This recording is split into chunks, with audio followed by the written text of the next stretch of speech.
Cinematography এমন একটা কাজ, একজন মানুষ যে সিনেমাটোগ্রাফি নিয়ে মাস্টার্স কমপ্লিট করছে, দেশে হোক দেশের বাইরে হোক, মানে এতেই কিন্তু যে সে অনেক কিছু করে ফেলবে এই বিষয়টা একদমই এরকম না। শুধু পড়াশোনা করে আইসা কাজ করতে আসলে যে বইটা হবে যে প্রডিউসার মাঠে মারা যাবে। জ্ঞান বুদ্ধি থাকতে হবে, শিল্প সংস্কৃতি সম্পর্কে আইডিয়া থাকতে হবে এবং স্বচ্ছভাবে হচ্ছে দেশপ্রেম থাকতে হবে। ছোট করে একটু জানতে চাই, এখনকার সময়ে যারা অ্যাসিস্ট্যান্ট হিসেবে কাজ করছে তারা সিনিয়রদেরকে কতটুকু রেসপেক্ট করে? না, রেসপেক্ট করে না তা বলবো না, তবে কখনো কখনো একটু হেরফের তো হবেই, মানুষের সাথে পার্থক্য আছেই।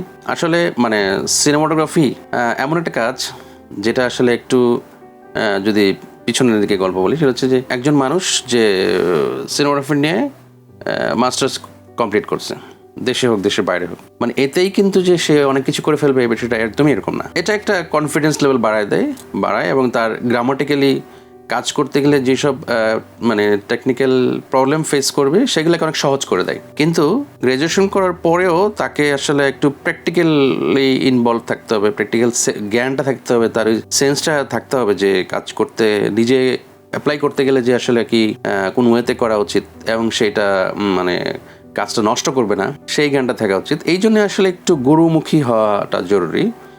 গুরুমুখী ইন এ সেন্স যে একজন সিনিয়র আন্ডারে যে বেশ কিছুদিন একটা ফিল্ড ওয়ার্কে একটা এক্সপিরিয়েন্স মানে নেওয়া আর কি। তো এটা অনেকে অনেকভাবেই নেয়। তো আসলে আমার গুরুটা আসলে ওই অর্থে আর কি, যে আসলে গুরুটা থাকা গুরুজন থাকা দরকার ইন্ডাস্ট্রিতে।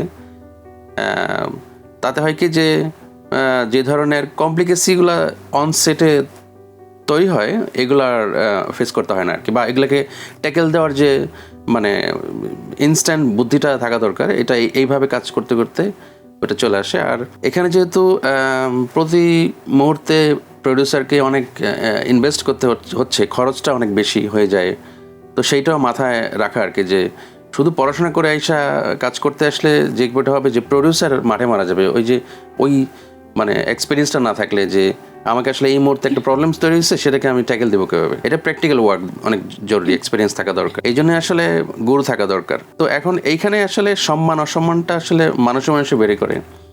আর পড়াশোনাটা খুব জরুরি, পড়াশোনার বিকল্প নেই, জ্ঞান বুদ্ধি থাকতে হবে, শিল্প সংস্কৃতি সম্পর্কে আইডিয়া থাকতে হবে এবং স্বচ্ছভাবে হচ্ছে দেশপ্রেম থাকতে হবে। দেশপ্রেম না থাকলে সে আসলে মানে দেশকে তো রিপ্রেজেন্ট করবে কীভাবে?